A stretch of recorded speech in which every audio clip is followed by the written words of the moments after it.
Yes, yes ko talaga siya. Tapusin mo ang ating video para malaman mo kung paano ko nagagawa ito.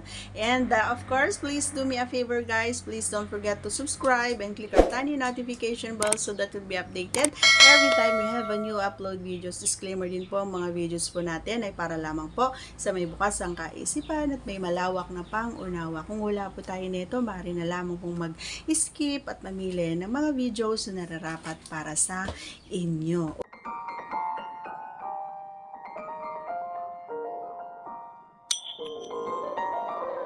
Okay, alam niyo mga idol, bibihira ng mga kababaihan ang nakakagawa nito, no? Yung iba kasi ayaw nila kasi daw ganito, ganyan.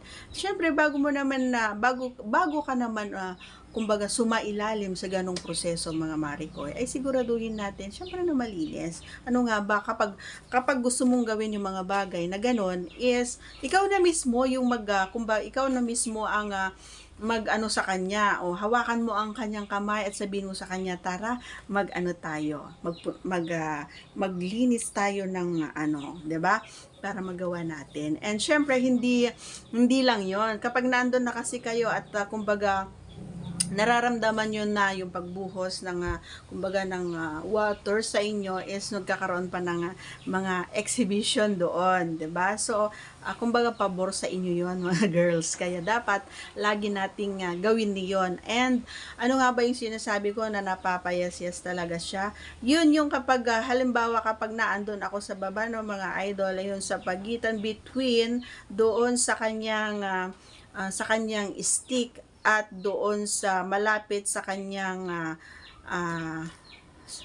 likod. Alam mo yon yung sinasabi ko, ito yung stick, ito yung dalawa, tapos yon yung pagitan ng dalawa doon. And kapag nandun ako at medyo kumbaga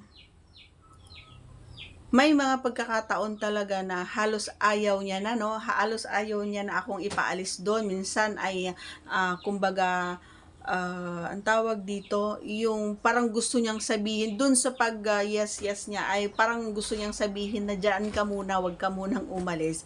Pero hindi naman pwede, syempre kailangan balanse tayo, no? Kasi once na nawala din kasi yung kumbaga yung nararamdaman ko na gustong-gusto ko or yung ano ko is yung parang tinatamad na ako magtrabaho. Ganun yon. So, kailangan balance lang mga idol. No? So, ang ginagawa ko, binabalanse ko yon. So, kapag naandun na siya talagang hindi na mapatigil-tigil, kumbaga yung pag-yes niya, ay doon na yung hudyat na ako naman yung pagtatrabahuan niya. Dapat gumawa rin siya ng action or ng moves para, kumbaga, kailangan kasi give and take kayo mga idol, no? Hindi lang yung siya lagi yung nagtatrabaho, hindi yung ikaw lagi yung nagtatrabaho. Dapat give and take tayo para balanse. Yun yung pinakamaganda na partnership. Hindi pwede yung nangyayari palagi sa inyo. Ikaw nanonood na yan. Kapag inalis mo na, yun na, pasok na kaagad. Pag gano'n isa, dalawa, tatlo, apat, pag yun, hilik-hilik ka na, tulog ka na, paano naman siya? So, wag ganun, huwag natin ugaliin yun mga idol, no?